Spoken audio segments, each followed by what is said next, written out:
Good morning.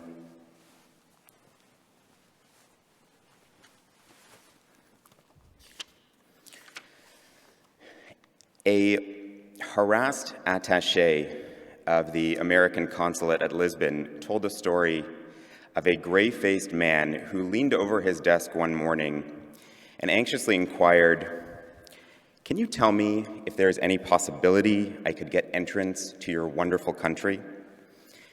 The attaché, pressed by thousands of such requests and haggard from sleepless nights, roughly replied, "Impossible now.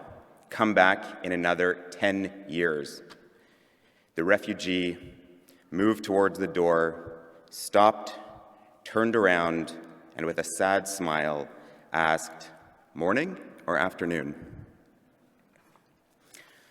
Shabbat Shalom, Rabbi, and everyone here in person and online. Hi, Mom. Thank you for asking me to speak here today. My name is Adam Hummel. I'm an immigration lawyer, and I'm the vice chair of JIAS, the Jewish Immigrant Aid Services in Toronto. It is indeed an auspicious time to have a refugee Shabbat. When I was invited to speak about a month ago, we were thinking about refugees in the context of conflicts that had already happened, or people displaced in the past, even recently, who were looking for a place to go. What came to mind then, again just a few weeks ago, were people from Afghanistan, Ethiopia, Pakistan, Iraq, and China. And in a turn of events that perhaps just demonstrates how fickle life can be and how quickly tragedies can unfold, in just a few weeks since being invited, we are now in the midst of a brand new refugee crisis, and this time in the heart of Europe, in Ukraine. Over the last week or so, we have all seen videos of people huddled together in shelters, moving with their families to their borders, leaving parents and loved ones behind, some stuck in the wilderness, seeking refuge and sanctuary in other European countries. Moldova, Poland, Romania, and other European countries have already set up refugee camps. Immigration lawyers and advocates in this country are calling on our government to do more and help those stuck abroad to waive visa requirements, for example, and to ensure that COVID restrictions are not used as an excuse for an untimely response to a humanitarian disaster. We expect everyone to do whatever they can when there are lives at risk.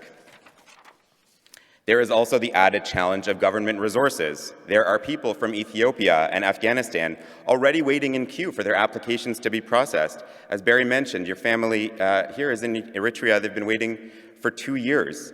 And although every conflict is critical, it is very difficult to be told that a new conflict supersedes your own, contributing to increased waiting times and the risks of remaining where you are.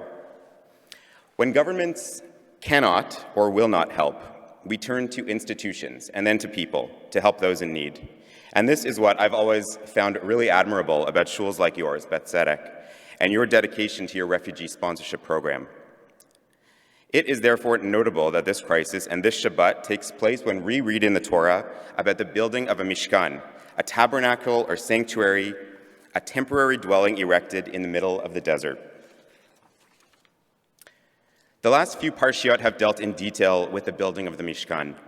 No detail is spared in describing the measurements of what is intended to be Hashem's temporary home in the desert. The Torah recounts what material went into building the Mishkan, how the people of Am Yisrael contributed to its construction, and the way in which the Mishkan was anointed and ultimately inhabited by Hashem's divine presence, the Shekhinah. This sanctuary built in the wilderness is an obvious but important analogy for what we face today when we talk about immigrants and refugees.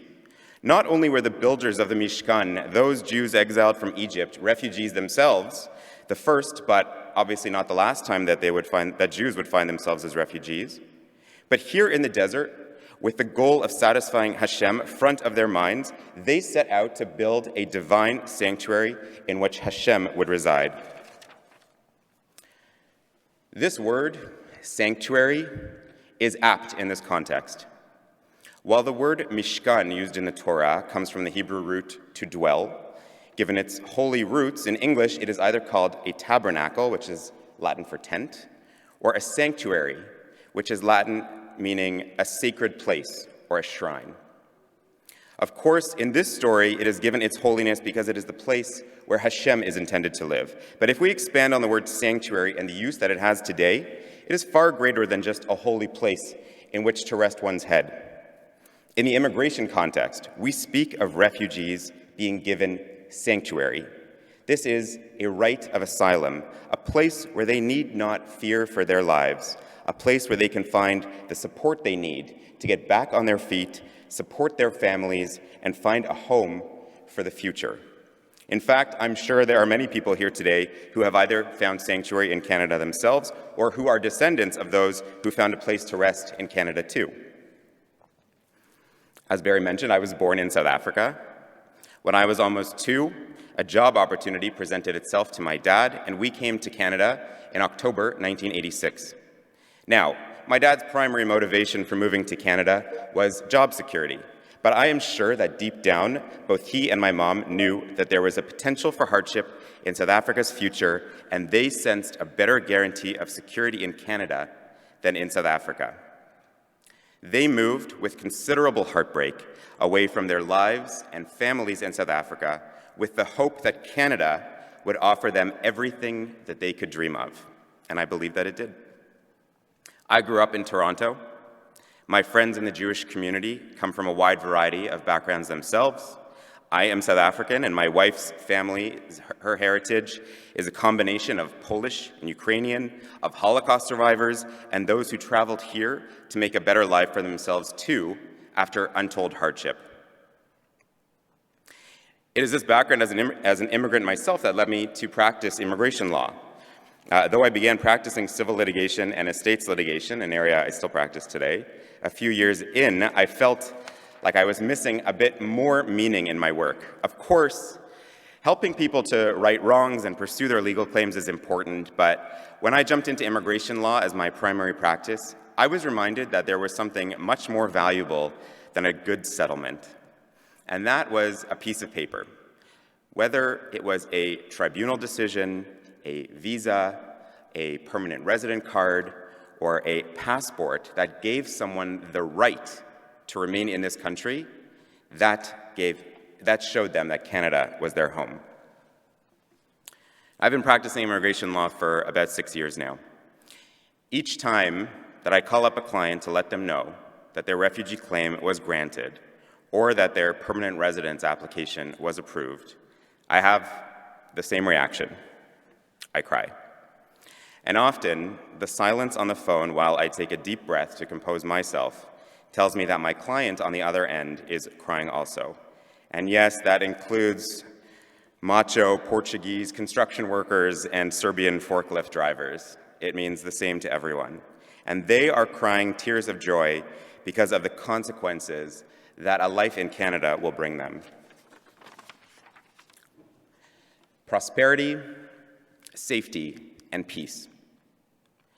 Frequently, I get emails or phone calls from prospective clients who ask me in no uncertain terms to save their lives. This is usually the subject line of their emails, and all immigration lawyers get these. This is still an incredibly difficult part of my practice, especially when I have to say that I can't, but it comes with the territory, and it really brings into perspective the issues and obstacles that I think I may be facing in my own life. And if I can help them, I obviously will do so with all the effort that I can muster.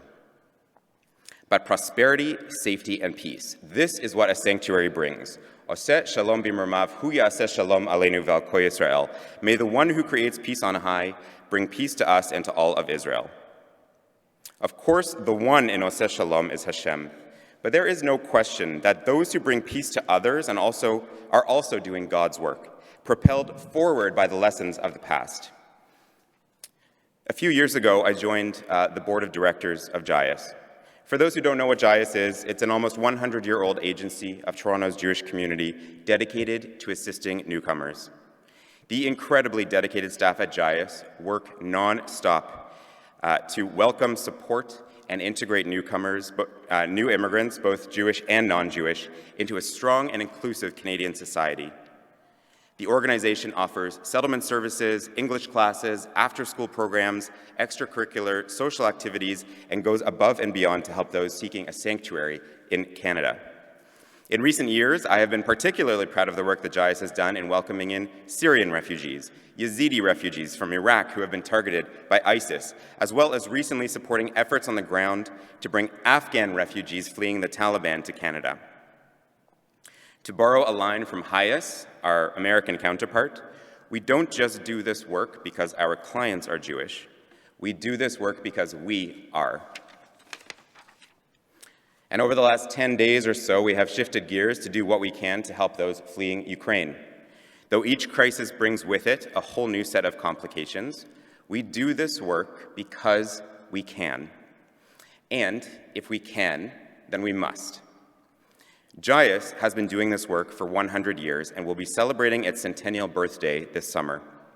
In that time and over many decades, our mission has shifted from saving Jews seeking sanctuary to helping Jews relocate and make positive contributions here. As I've said, we have made it a priority as well to help non-Jewish refugees and immigrants who need the help of an established agency with a loud voice and with the direct assistance of the Canadian government to make sure that they can successfully settle here too. Since working with JIAS, I've also come to learn about the incredible efforts of this community at Beth Tzedec to help those seeking refuge in Canada, whether it is families from Syria or Iraq or Ethiopia, everyone with whom I have spoken, involved individuals, private sponsors or donors, everyone is passionate about the work that they are doing. You are keenly aware of the situation abroad that these sponsored refugees are fleeing. You understand the dispute, and you clearly approach this role with the best of intentions.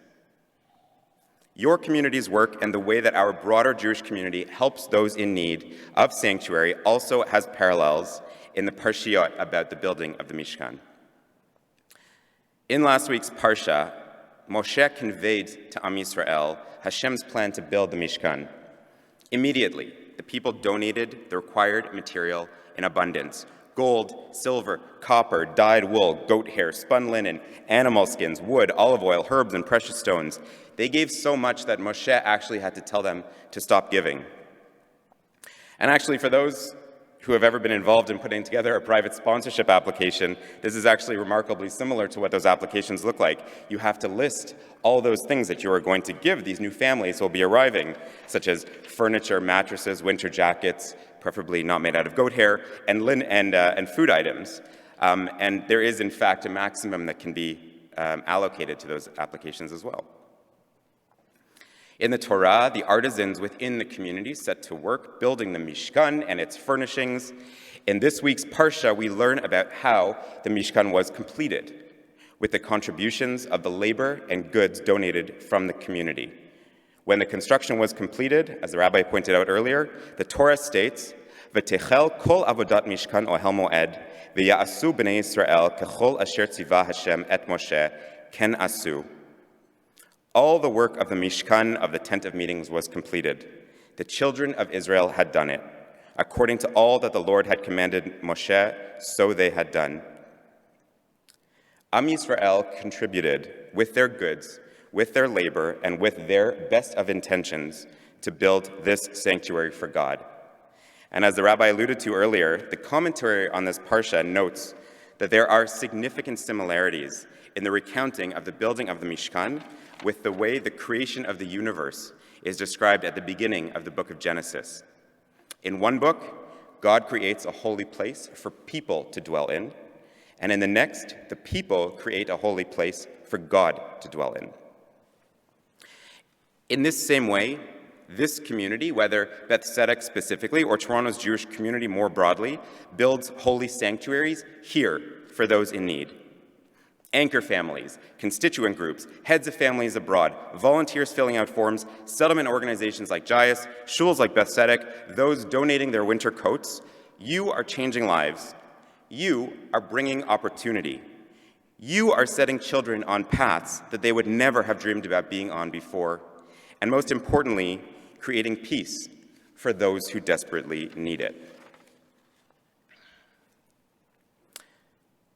As I'm sure we've all felt in the last few months, Canada may not be a perfect country. But for so many of us, this country has given us our own potential for growth and a peaceful future. We here can help others there, whether in Ukraine or Afghanistan, Syria or Venezuela. The question is always how we will step up and in what number. Pekudia, of course, is the name of this week's Parsha. It translates to Pekudia, translates to amount of or number. And we need to step up in greater numbers to have that desired effect. It would still be 40 years of wandering in the desert before Am Yisrael found their own sanctuary in Eretz Yisrael. Though the processing times of Canadian immigration applications can sometimes feel like the same period of waiting, patience is and has always been an important part of this equation. Just like the refugee in my joke, told to return in 10 years, when you have an end goal in mind and a refuge to focus on, patience is a virtue and can be the difference between hope maintained and hope lost. It is an utter privilege to speak here today in a community dedicated to helping others here and abroad, and your work is a testament to the ability of institutions and people to change the world. Shabbat Shalom.